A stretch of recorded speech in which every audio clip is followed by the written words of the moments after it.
alguém aí?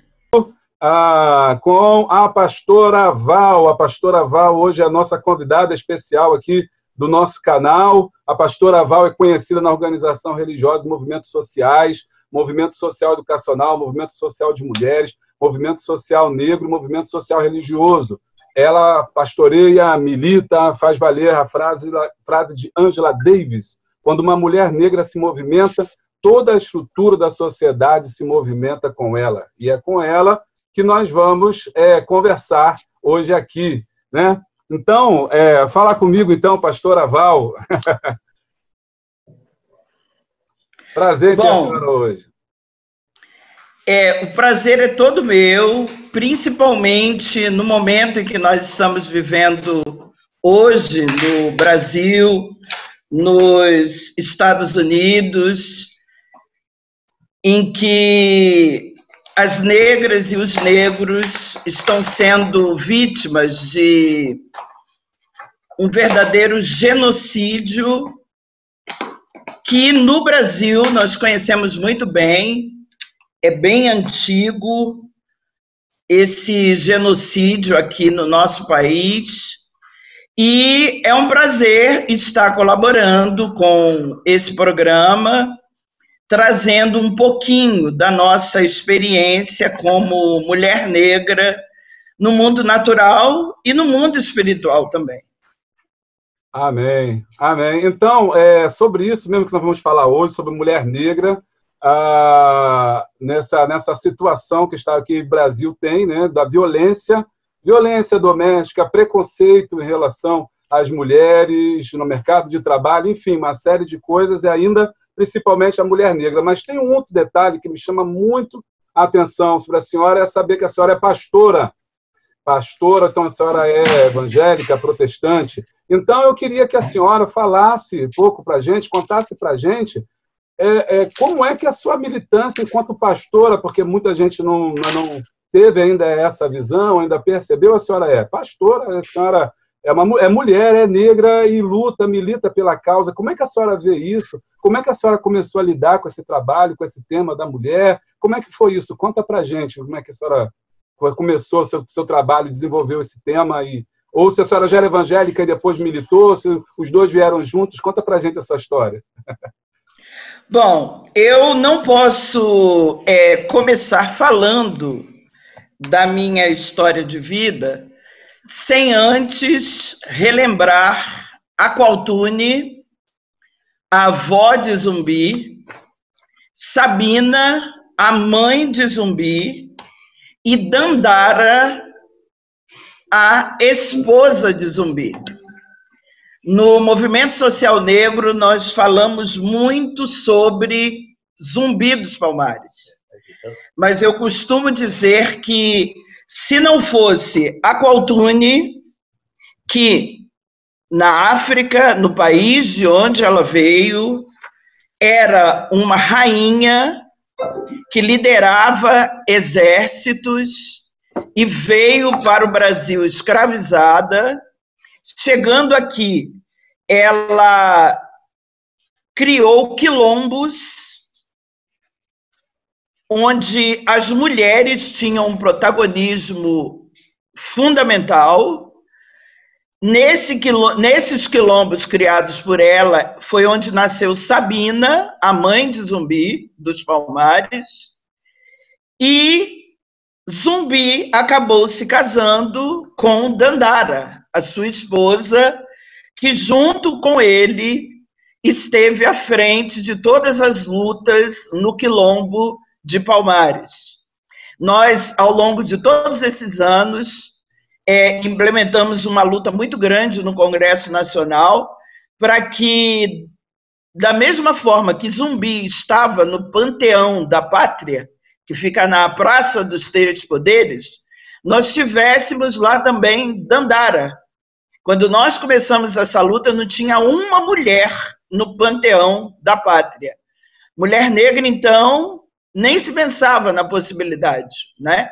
Imagina. E com a nossa militância dentro do Congresso Nacional, principalmente junto à deputada Benedita da Silva, que também é uma mulher negra, protestante, atuante na política, nós acabamos conseguindo aprovar a inclusão de Dandara também no Panteão da Pátria, aqui na Praça dos Três Poderes.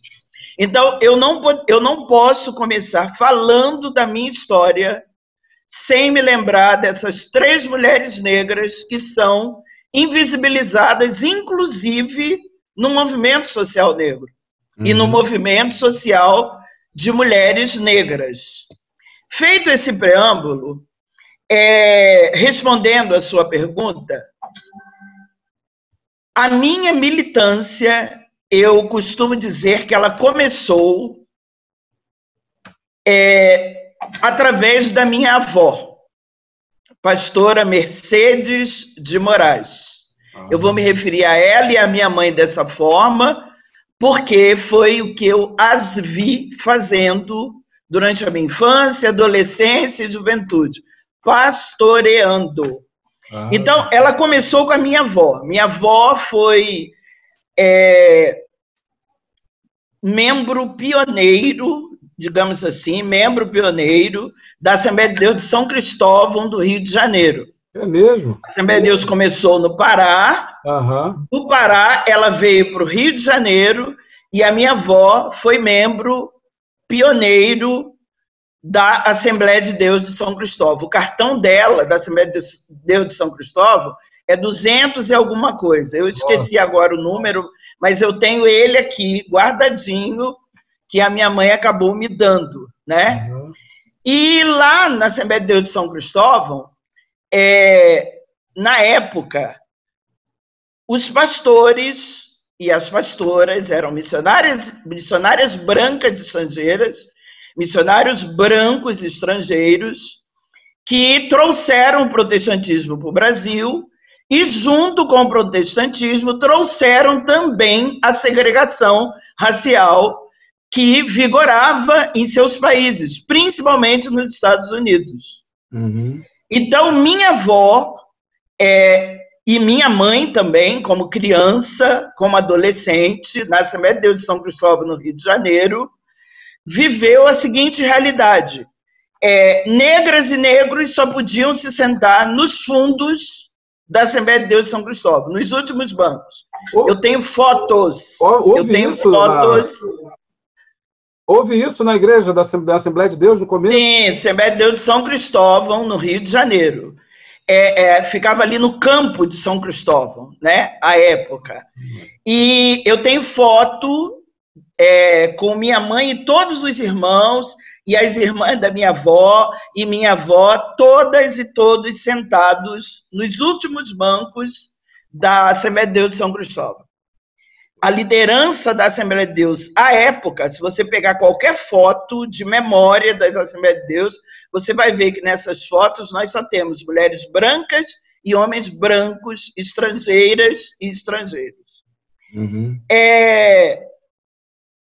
Só que minha avó, né, isso ela contando para mim, através da história oral, né, enquanto minha avó, eu fui criada tendo 2 mães, minha mãe e minha avó dentro de casa, durante a infância, adolescência e juventude. Então, minha avó contando para nós, o que ela contava? Que ela nunca se conformou com isso, nem ela, nem meu avô, pastor Isidro de Moraes. E dentro da Assembleia de Deus de São Cristóvão, eles faziam resistência a essa segregação racial que havia. E, por conta dessa resistência da minha avó e do meu avô, eles acabaram sendo enviados para fundarem a Assembleia de Deus, a primeira Assembleia de Deus da favela do Jacarezinho. Caramba!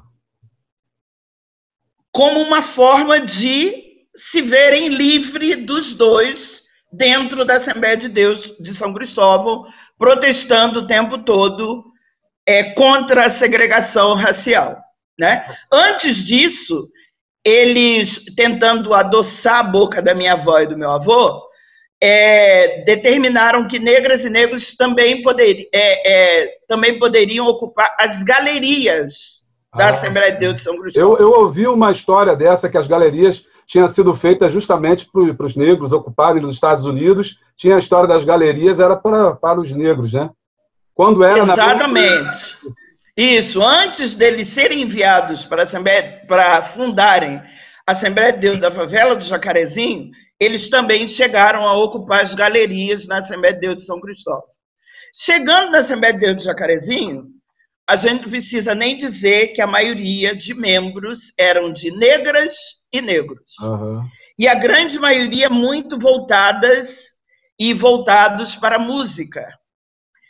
E muito voltadas e voltados também para os ritmos negros dos Estados Unidos. Então, negro espírito,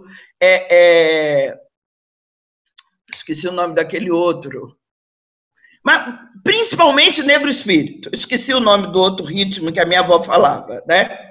Uhum. Então, eles acabaram formando um coral na Assembleia de Deus do Jacarezinho. Não preciso nem dizer que todas e todos eram negras e negros, e esse coral cantando músicas em ritmo negro, né? E o coral acabou estourando na época. Era muito convidado para cantar em várias igrejas, Assembleias de Deus, e nessa, o pastor da Assembleia de Deus de São Cristóvão chamou meu avô e falou para ele que queria que o coral estivesse todo primeiro domingo do mês na ceia do Senhor, na sede, na Assembleia de Deus de São Cristóvão. Foi quando meu avô aproveitou e falou para ele: nós até trazemos o coral todo domingo na ceia do Senhor para a sede, desde que nós nos sentemos nos primeiros bancos da Assembleia de Deus de São Cristóvão. Aí. Esse era o meu avô. Maravilha! Aí ele queria muito o coral, porque o coral estava, digamos assim, fazendo muito sucesso naquela região ali, da zona norte do Rio de Janeiro, e topou. Aí minha mãe conta que na primeira vez que eles chegaram na Assembleia de Deus de São Cristóvão e que entraram pelo meio, né, ela ouvia gente dizendo assim: escureceu. Agora nós só vamos ter pessoas com cabelo de bombril sentado ali na frente. E coisas do tipo, né? Que ela e o coral ouviram, coral só de negras e negros, mas entraram, se sentaram nos primeiros bancos da Assembleia de Deus de São Cristóvão e fizeram as apresentações deles. Minha avó conta que a partir daí mudou a forma como eles encaravam as negras e os negros na Assembleia de Deus de São Cristóvão. Eles passaram a ser permitidas e permitidos a se sentarem onde eles bem entendessem. Nós temos fotos também de família mostrando a nossa família toda misturada com brancas e brancos na Assembleia de Deus de São Cristóvão. Uhum. Minha avó, quer dizer, minha mãe foi criada junto com a minha avó, né, participando de tudo isso, e quando chegou em 1964, à época ela morava na favela do Parque Proletário da Penha, e praticamente foi jogada junto com a família dentro de um caminhão e foram despejados na favela da Vila Kennedy, naquele período das remoções do Rio de Janeiro. Uhum. Meu pai estava trabalhando na época. Quando ele chegou do trabalho, o barraco estava no chão, a família não estava lá, e ele, desesperado, sem saber para onde tinha ido a família, foi quando uma vizinha falou para ele: olha, aquele caminhão ali está indo lá para a Vila Aliança, no caso, para a favela da Vila Aliança. O senhor pode pegar uma carona, porque disse que é perto da Vila Kennedy. Então ele pegou a carona, nos procurou na favela da Vila Aliança, não nos encontrou. Aí lá pegou um outro caminhão que estava indo para a favela da Vila Kennedy, de gente que não queria ficar na favela da Vila Aliança, então ele pegou uma carona e nos procurou até 3 horas da manhã na favela da Vila Kennedy. Foi quando ele nos encontrou enquanto família. Nossa, mãe. Aí vem a parte da minha mãe. Eu digo que o meu ativismo no movimento social negro começou quando eu tinha 5 anos de idade, em que, na favela da Vila Kennedy, tinham criado uma comissão de moradoras e moradores, que à época não tinha água, não tinha luz, não tinha esgoto, não tinha calçamento, não tinha ônibus. Meu pai tinha que andar da favela da Vila Kennedy até Bangu para pegar ônibus para poder ir para o trabalho. Meu pai... Não tinha nada, então, na época ali? Não tinha nada, então, ali? Nada na favela da Vila Kennedy, né? Ao contrário do que o Lacerda anunciou, né? Eu tenho jornais, inclusive, colocando a faca no peito do Lacerda, dizendo que ele enganou as moradoras e os moradores da favela da Vila Kennedy, né? Então, eu digo que o meu ativismo começou quando eu estava numa reunião dessa comissão de moradoras e moradores da favela da Vila Kennedy, reivindicando políticas públicas para a Vila Kennedy, e o Lacerda chegou nessa reunião sugerindo que todas as ruas da favela da Vila Kennedy tivessem os nomes dos estados dos Estados Unidos, os nomes dos Estados Unidos, que as ruas tivessem esses nomes. E eu lembro que ele justificou, já temos a Praça Miami, já temos o Jardim John Kennedy, inclusive eu estudei lá, onde as crianças vão poder fazer o jardim. Então, a gente vai colocar o nome das ruas dos estados americanos, né, dos Estados Unidos. E eu lembro que minha mãe se levantou, essa postura que nós, mulheres negras, temos, né, porque a gente não pensa 2 vezes antes de abrir a boca para falar. E essa cena está na minha memória. Minha mãe se levantou, virou para ele e falou assim: chega de Estados Unidos aqui na Vila Kennedy. A maioria das pessoas que estão aqui vieram das favelas, de onde vocês expulsaram elas, são negras, são negros, e eu proponho que os nomes das ruas da favela da Vila Kennedy sejam os nomes dos países da África. Opa. Se é para ter nome, que sejam os nomes dos países da África. Quando ela falou isso, ele arregalou o olho, mas todo mundo concordando. Isso mesmo, não, que chega de Estados Unidos, nomes dos países da África. E foi aquele burburinho, mas acabou prevalecendo os nomes das ruas da favela da Vila Kennedy dos países da África. Eu fui criada, passei infância, adolescência, juventude, na rua Tanganica, número 52. Com muita honra eu falo isso. Legal, legal. Que bacana, que história linda, hein? Olha, que surpresa. É curioso também, e é importante quando eu vejo a senhora ressaltar essa história dos antepassados, né? Porque a senhora busca em África os heróis, nossos heróis, que agora estão querendo questionar aí esses heróis, que são os nossos símbolos, né? Para uma questão da identidade negra, que é muito importante isso. Depois a senhora vai para os seus antepassados, para a sua avó, para a sua mãe. Mas então me parece que é uma família de mulheres também que são guerreiras, pelo que a senhora pelo que eu estou percebendo aqui da senhora, são mulheres guerreiras. Sim, sim, com certeza, que começou, que na verdade não começou apenas com a minha avó, né? Minha avó, ela veio do Quilombo São José da Serra, eita, de Valença, no Rio de Janeiro. É de lá que veio ela, todas as irmãs dela, que a maioria eram de mulheres, só tinha um irmão, que era homem, todas as irmãs vieram para o Rio de Janeiro, todas elas, eu me lembrei muito da minha avó e das irmãs dela ontem, com a história do Miguel. Ah, que porque coisa.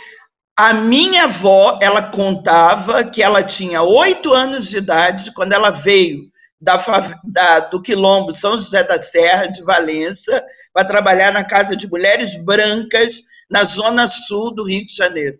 E tiveram que fazer banquinhos para que ela pudesse subir e lavar louça. Tudo isso sem ganhar um tostão, até fazer 18 anos de idade, quando ela acabou se livrando do trabalho escravo e arrumando um trabalho para ser remunerada como babá de uma família de militares da Marinha, né? Inclusive, o menino em que ela foi babá, no dia do casamento dele, ele apareceu na favela da Vila Kennedy e a levou para participar do casamento dele. Então, foi só a minha avó, né? Minha avó era Mercedes, então tia Job, tia Zefina, tia Eulina, tia Francisca, tia Marta, umas 6 ou 7, todas tiveram o mesmo destino, né? Trabalharam como empregadas domésticas em casas de mulheres brancas, na zona sul do Rio de Janeiro, sem remuneração, até fazerem 18 anos, né?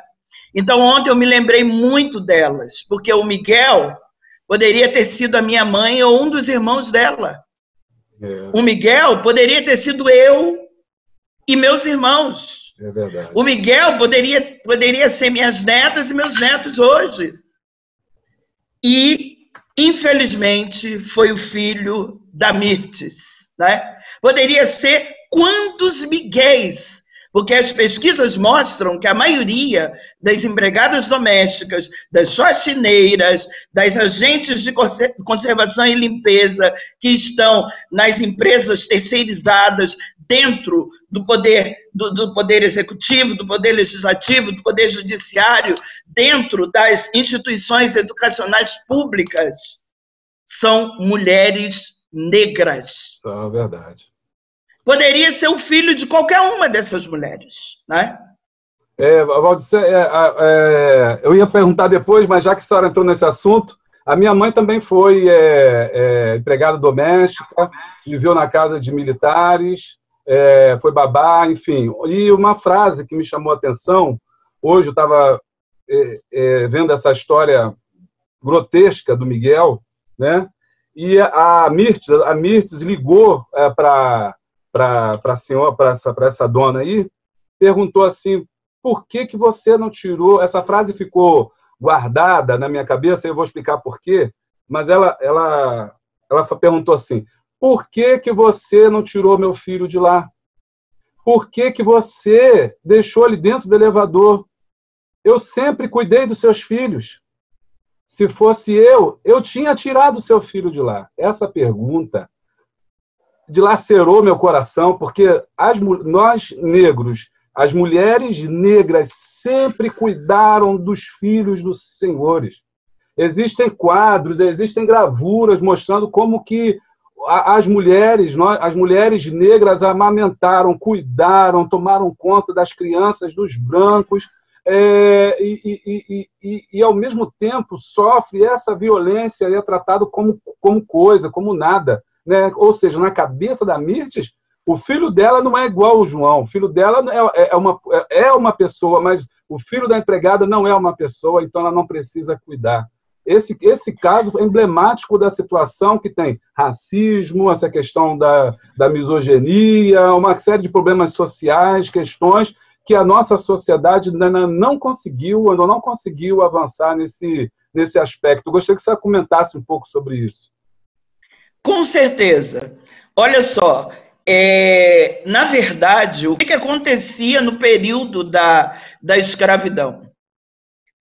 A mulher negra era usada como, como é que eu diria? Como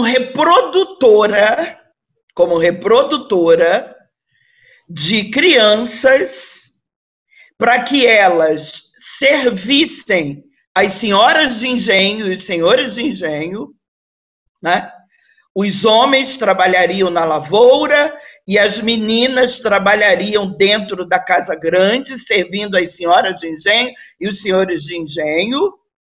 E quando elas tinham esses filhos e essas filhas, né, sendo usadas como reprodutoras, tinha os escravos que eram escolhidos, escravos não, os escravizados, os africanos escravizados, que eram escolhidos como reprodutores, especificamente para ter relações sexuais com mulheres negras escravizadas, para que elas tivessem filhas e filhos, e quando essas filhas e esses filhos nasciam, eram tirados delas,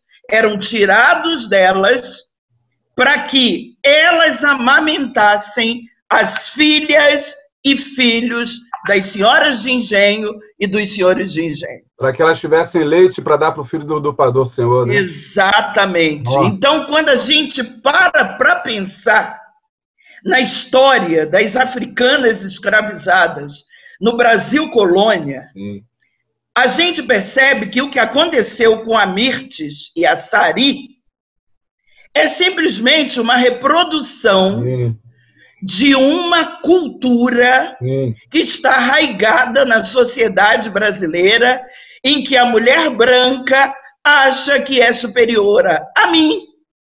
A mulher branca acha que ela pode ocupar os espaços de poder e eu não posso, como mulher negra. E toda vez que ela percebe que nós, mulheres negras, estamos conseguindo nos empoderar, estamos conseguindo recuperar o nosso espaço de fala, porque nós sempre tivemos a nossa fala, simplesmente não nos davam o espaço para que nós estivéssemos exercendo esse poder que nós temos. Quando a mulher branca percebe que nós estamos nos posicionando e estamos avançando e estamos ocupando os mesmos espaços que elas, é quando elas começam a agir da forma que a Sari agiu. Eu queria aproveitar, inclusive, esse momento para aconselhar as mulheres negras que estão nos ouvindo nesse momento, deixa eu ver, é aqui, a comprarem esse livro pequeno que eu li em um dia. Ele é muito pequeno, dá para ler em um dia, da irmã Djamila Ribeiro, Espaço de Fala, né? Lugar de fala. É um livro fantástico e que toda mulher negra precisa ler, entendeu? Nós não podemos abrir mão de estarmos falando, seja onde quer que for, na organização religiosa, no movimento social de mulheres, porque nós enfrentamos isso também, quando estamos no movimento social de mulheres, construindo o 8 de março, que todo ano nós vamos para a rua reivindicar políticas públicas para as mulheres.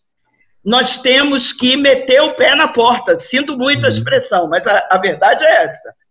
Como mulheres negras, temos que meter o pé na porta dentro do movimento social de mulheres, dentro do movimento feminista, em que a maioria são mulheres brancas e acham que nós não podemos reivindicar a pauta da discriminação, a pauta do preconceito, a pauta do racismo, nesses momentos do 8 de março, de construção do 8 de março.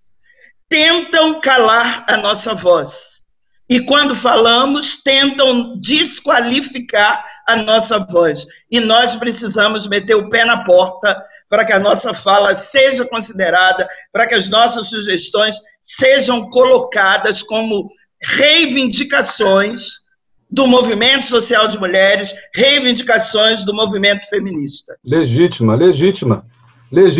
Ô, pastora, você tem encontrado, como é que as igrejas têm, também sou pastor também, e recentemente, bom, minha carreira foi, depois eu fui estudar, fiz história e tal, então eu vivi entre dois mundos, na igreja me apresentaram uma coisa, uma teologia, e fora disso, eu estudei África, cultura africana e tal, e achava que essas coisas estavam eram separadas, né? Eu estava na faculdade, era uma coisa, estava fazendo história, mas na igreja era outra, o mundo espiritual era uma coisa, ali era ciência e tal, era outra. Mas cada vez mais, conforme a gente vai talvez envelhecendo, não sei, também fui encontrando outras pessoas, eu acho que isso não é por acaso, que também tinham essa mesma ânsia que eu, e de repente eu descubro que essas coisas todas juntas, né? Que essas coisas todas juntas, africanidade, ancestralidade, espiritualidade, racismo e igreja. E aí eu descubro que na igreja, me deparo com isso, com uma questão que eu tinha percebido, mas não tinha olhado com esses olhos, que a igreja quase que praticamente se cala sobre isso, sobre a questão racial. Aí eu queria saber se essa percepção é minha ou se a senhora também percebe como é que a igreja está lidando com o tema racial, com o tema da mulher, como é que a igreja lida, ela ainda fecha os olhos, ela ainda finge que não acontece, como que isso se dá ainda? Qual é a sua percepção sobre isso, o tema racial ou o tema mesmo da mulher dentro das igrejas de uma forma geral? Pastor Júlio Medeiros, eu afirmo sem medo de errar que as organizações religiosas protestantes, históricas, pentecostais e neopentecostais são discriminadoras, preconceituosas e racistas. Segundo o IBGE,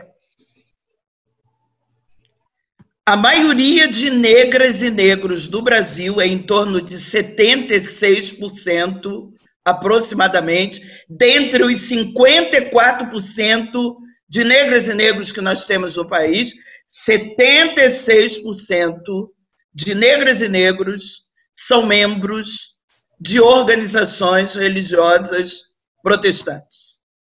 Uhum. Mas qual é o papel dessa mulher negra dentro das organizações religiosas protestantes, onde eu passei a minha infância, a minha adolescência e a minha juventude, sendo vítima de discriminação, preconceito, racismo? E como é que se manifesta essa discriminação, esse preconceito e esse racismo dentro das organizações religiosas protestantes? O que sobra para as mulheres negras exercerem os seus chamados dentro dessas organizações religiosas protestantes? Passar, lavar, cozinhar, cuidar das batas do batismo. É dessa forma que se manifesta a discriminação, o preconceito e o racismo dentro das organizações religiosas protestantes contra as mulheres negras desse país. Só para complementar, eu presido a Aliança de Negras e Negros Evangélicos do Brasil no Distrito Federal. Por ano, chega até nós, eu não vou botar nem por ano, vou botar algo que é mais emblemático. Por mês, chega até nós em torno de 10 denúncias de negras e negros dentro das organizações religiosas protestantes, históricas, pentecostais e neopentecostais, vítimas de discriminação, preconceito e racismo. Tivemos uma agora no final do ano, em que um pastor da Assembleia de Deus do Ceará, né, declarou que ele não batizaria uma jovem negra porque o cabelo dela não era cabelo de crente. Uma jovem negra, membro da Assembleia de Deus desse pastor. Ele não batizaria aquela jovem porque o cabelo dela não era cabelo de crente. E quantas vezes eu passei por isso? Tem que passar. Primeiro, Enê era pecado. Aí a gente botava Enê no nosso cabelo para alisar, né? Porque a nossa identidade, ela praticamente foi abafada dentro dessas organizações religiosas protestantes. Botava Enê, mas depois disseram que era pecado. Eu me lembro que minha mãe... é isso que eu ia dizer. Consciência muito grande. Isso. Primeiro queria que nós alisássemos, para ficarmos igual as brancas, né? Aí botávamos Enê. Aí o Enê não alisava. Aí, junto com o Enê, passávamos o ferro quente para poder alisar, né? Aí, daqui a pouco, o Enê passou a ser pecado, o ferro quente passou a ser pecado, aí não pode cortar o cabelo.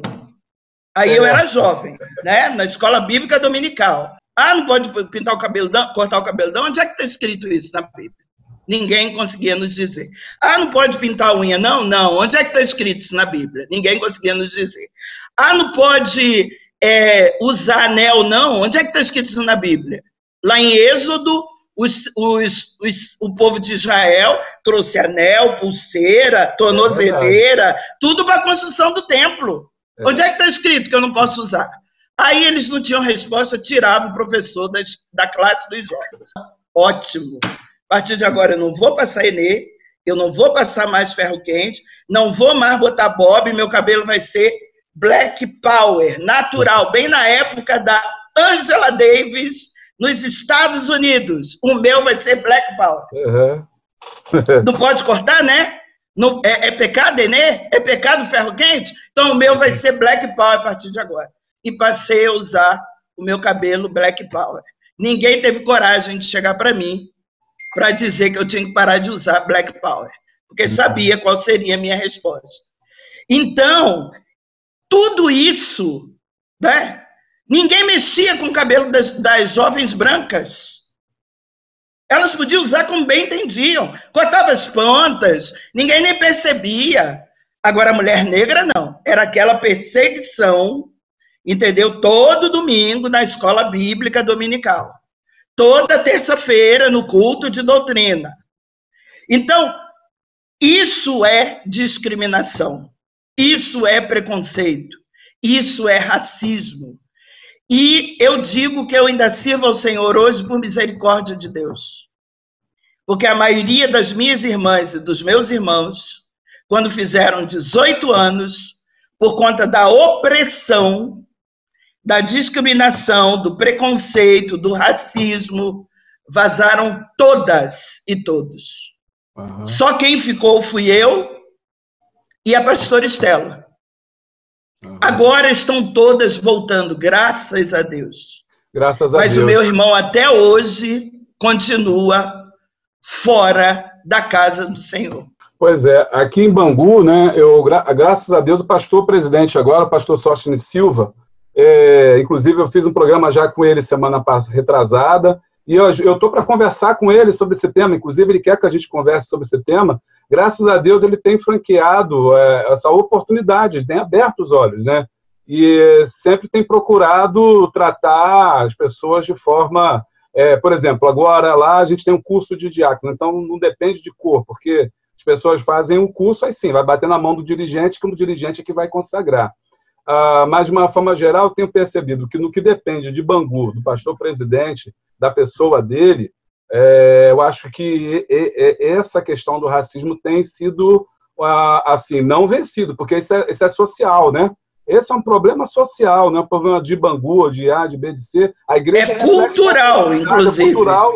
Cultural, né? Justamente, eu tenho notado que ele tem lutado contra isso, no sentido de sempre procurar incentivar lideranças negras.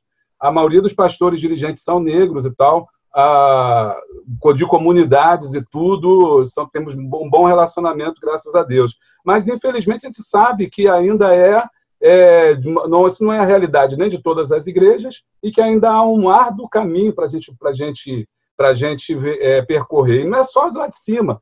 Às vezes, até mesmo da própria membresia, dos próprios irmãos mesmo, a gente sente que isso às vezes não parte nem da liderança, mas parte dos próprios membros e irmãos em aceitar ou não esse tipo de discussão.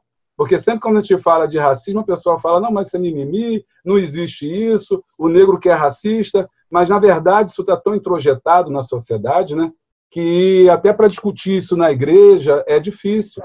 Mas eu louvo a Deus porque Deus tem levantado pessoas aí como a senhora, né, que tem falado sobre isso, e outros também que têm também feito esse papel, e eu fico feliz de ter encontrado outras pessoas que estão pensando as mesmas coisas que a gente, né?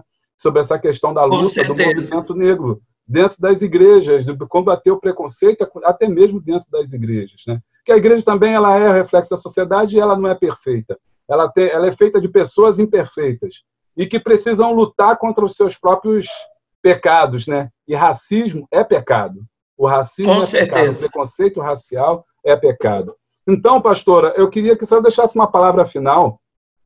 Estamos chegando agora perto do final já do programa, já está acabando, mas eu queria, nessa pandemia, tem uma pesquisa da Folha de São Paulo dizendo que durante a pandemia a violência contra as mulheres aumentou, a violência doméstica contra as mulheres aumentou. Eu queria que a senhora deixasse uma palavra, uma reflexão sobre as mulheres negras que estão ouvindo a senhora agora, nesse período de pandemia.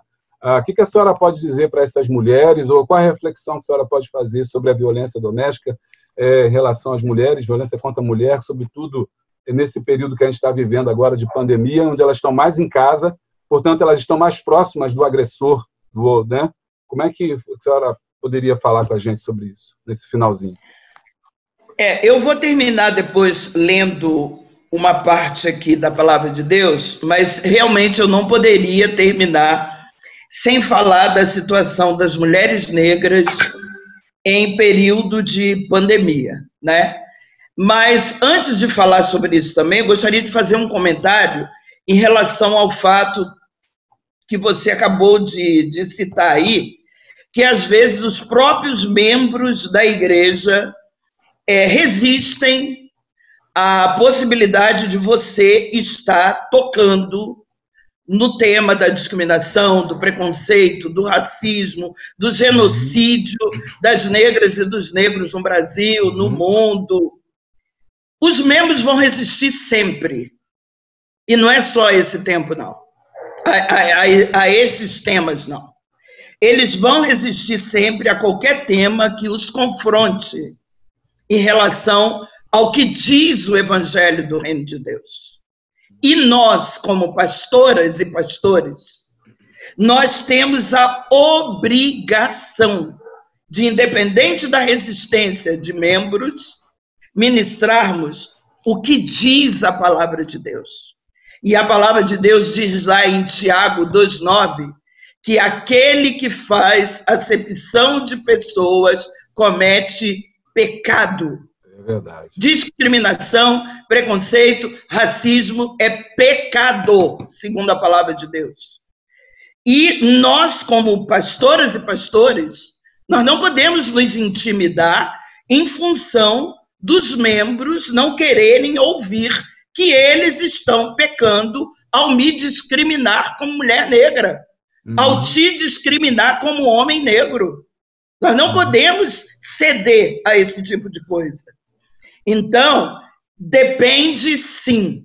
Eu fico feliz quando você diz que o pastor presidente de Bangu hoje está aberto para o debate em relação a esse tema, porque é responsabilidade dele e de todas as pastoras e pastores trazer, sim, esse tema para as nossas ministrações de domingo à noite, principalmente domingo à noite. Porque é fácil você abrir um espaço, como algumas igrejas já abriram para mim, né? Num culto de terça-feira. Ué, acabou? Voltou. Num culto de terça-feira, num culto de quarta-feira, que só vai 5, 6 pessoas, para que eu faça uma oficina sobre discriminação, preconceito e racismo na igreja.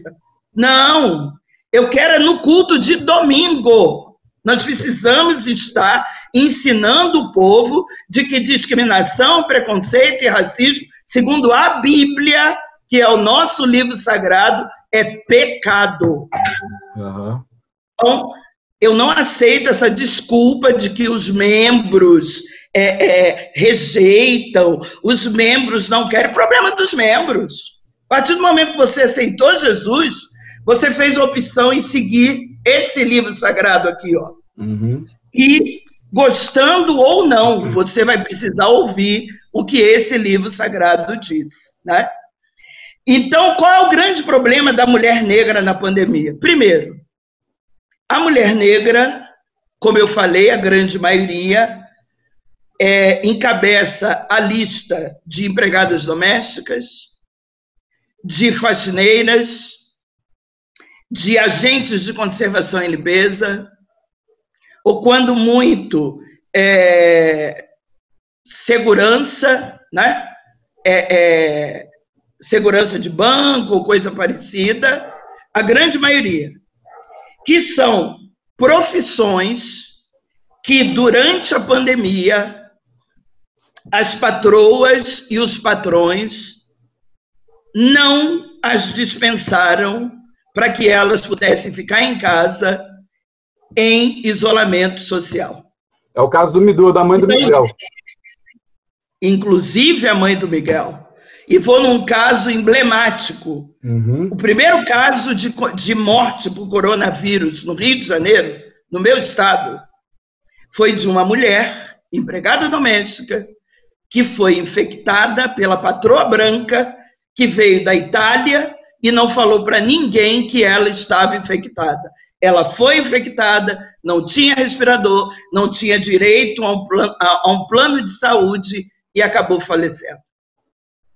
Então, essas mulheres negras estão residindo, em sua grande maioria, nas favelas, nos cortiços, nas ocupações, em situação de rua.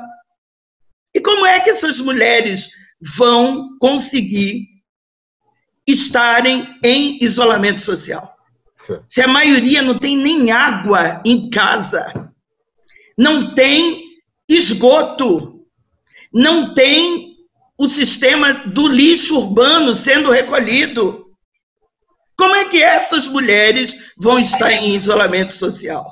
Então, a nossa principal luta no movimento social negro, no movimento social de mulheres negras, é para que os órgãos de políticas para mulheres, em níveis municipais, estaduais, distrital e federal, estejam criando políticas públicas específicas para as mulheres negras, a exemplo das que foram criadas, como, por exemplo, o sistema de cotas. A Djamila Ribeiro, autora desse livro, a avó dela, a mãe dela, a bisavó dela, todas foram empregadas domésticas e não tiveram a chance de frequentarem a escola.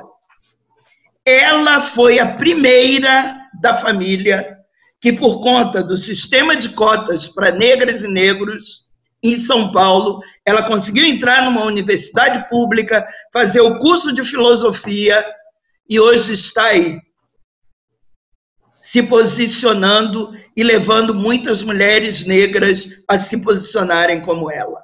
Ou seja, se nos derem oportunidade, principalmente, de estudar, que é um princípio, é um direito social básico da Constituição. Só isso vai nos garantir o direito a estarmos nos empoderando e a estarmos saindo das classes E, D e C e ascendendo socialmente. É só isso que nós precisamos, né? E é isso que o Estado... Queremos só oportunidades iguais, né? Queremos oportunidades iguais. Isso. E é isso que o Estado hoje nos nega, né? E em relação a esse racismo estrutural que está no Estado, está nas organizações religiosas protestantes, o que nós precisamos é levar a inclusão da história e cultura africana e afro-brasileira para a matriz curricular de todas as instituições educacionais públicas e privadas desse país e, inclusive, principalmente, nos cursos de teologia, nos cursos de formação de obreiras e obreiros das nossas organizações religiosas. Então, você me disse que o pastor Sóstenes está aberto para tratar do tema. Leve para ele essa sugestão. Bangu tinha um curso de teologia, não sei se ainda tem. Tem, eu acho que é o IB, é Madureira. IB, é o Madureira, né? Meu pai chegou a fazer curso de teologia em Bangu. É o IB, né? Instituto Bíblico Teológico, é o IB. Isso. Sugere a ele inserir na matriz curricular do curso de teologia, do curso de formação de obreiras e obreiros, a história e cultura africana e afro-brasileira, a história e cultura do protestantismo no Brasil, né? Do protestantismo no Brasil. Porque é por aí, através da educação, é que nós vamos enfrentar e vencer toda a resistência que existe para estarmos tratando dessa temática que é tão fundamental para nós, negras e negros, em qualquer espaço em que estejamos da sociedade brasileira. E para terminar, sim, eu gostaria de deixar para vocês que nos ouvem, na Carta da Liberdade, eu chamo Gálatas da Carta da Liberdade, Gálatas 3, versículos do 23 ao 28. Gálatas 3, do 23 ao 28, que diz: mas antes que a fé viesse, estávamos guardados debaixo da lei e encerrados para aquela fé que se havia de manifestar. De maneira que a lei nos serviu de aio para nos conduzir a Cristo, para que pela fé fôssemos justificadas e justificados. Mas depois que a fé veio, já não estamos debaixo de aio, porque todas somos filhas de Deus, todos somos filhos de Deus pela fé em Cristo Jesus. Porque todas e todos quantos fostes batizadas e batizados em Cristo, já vos revestiste de Cristo. Nisto não há judeu nem grego, não há servo nem livre, não há macho nem fêmea, porque todos vós sois um em Cristo Jesus. E se sois de Cristo, então sois descendência de Abraão e herdeiras e herdeiros conforme a promessa. Aleluia! Ou seja, glória a Deus. Glória a Deus. Depois que Cristo veio, as diferenças de classe social, as diferenças de cor, etnia, raça, as diferenças de gênero caíram por terra. Isso não pode existir dentro da igreja do Senhor. Gostem os membros ou não, essa é a verdade da palavra de Deus. Portanto, minha irmã branca, meu irmão branco que está me ouvindo nesse momento, se você discrimina alguém por classe social, se você discrimina alguém por cor, etnia, raça, se você discrimina alguém por gênero, você está pecando. Em Cristo Jesus, todas e todos nós somos um. E Ele espera que você esteja não só lendo a palavra de Deus, mas colocando-a em prática em todos os espaços da sociedade brasileira. Que a Ruá nos dê graça para que possamos viver a verdade do Evangelho do Reino de Deus. Aleluia! Louvado seja Deus! Muito obrigado pela sua palavra, pela sua fala aqui no nosso programa, no nosso canal. Eu tenho certeza que eu ia colocar isso no canal de história, mas eu vou colocar no canal da igreja, de igreja, onde eu falo com pessoas crentes, porque isso eu já falo lá direto, tem que falar na igreja, tem que trazer essas temáticas para dentro do nosso povo mesmo, né? Porque é aqui que a gente vive para conscientizar as nossas igrejas, nossas lideranças, nossos membros, enfim, todos que estão à nossa volta, sobre o pecado que é o racismo e transformar essa sociedade aí uma sociedade mais justa, igualitária, sem discriminação racial, para que os Miguéis aí da vida, o João Pedro, as crianças nossas, né, das nossas favelas, não sejam mais vítimas aí do racismo, do preconceito, da violência, da discriminação. E que a gente possa fazer parte desse processo de mudança, através da palavra de Deus que nos libertou. Amém. Muito Amém. obrigado. Agora, pastor, coloque também no de história. Sabe por quê? A maioria das pessoas com as quais convivemos no movimento social negro, movimento social de mulheres, movimento social educacional, movimento social religioso, acham que não existem pastoras como a pastora Val, pastores como o pastor Júlio César Medeiros. É verdade. E elas precisam saber que nós existimos, entendeu? Então, coloque também no canal de história. Tá certo. Tá bom? Foi de Deus essa agora. Foi de Deus, vou botar nos dois. Deus te abençoe. Isso, obrigado. Tem razão. Exatamente. Tem razão. Deus te abençoe. Muito obrigado por participar conosco. Amém, que o Senhor possa abençoar a senhora, a sua família, a todos que estão à sua volta. Em nome de Jesus, que a senhora prossiga forte nessa liderança. E que um dia, quando estiver pelo Rio de Janeiro, eu possa ter a oportunidade de conhecê-la pessoalmente, levar lá na congregação, para falar no domingo, para pregar no domingo. Opa! Ô, glória! Ô, glória! Aleluia! Louvado. Amém. Deus é fiel. Deus é fiel. Deus é fiel. Aleluia. Amém. Eu creio. Amém. Eu creio. Amém. Deus abençoe. Muito obrigada, viu? Eu que agradeço. Bom, meu amigo, minha amiga que está aqui conosco, então, essa foi a pastora Val, que conversou com a gente sobre temas raciais, sobre discriminação racial, sobre a questão do feminicídio, preconceito dentro das igrejas e fora das igrejas, movimento social e Bíblia Sagrada, racismo. Foi um tema maravilhoso e eu gostaria que você, se você gostou desse vídeo, se inscreva no nosso canal, clique aqui embaixo, deixa o like, dá um glória, clica também no sininho, que assim, sempre que tiver uma coisa nova, você vai ser avisado. Até a próxima. A paz, pastora. Deus abençoe. A paz, querido. Paz.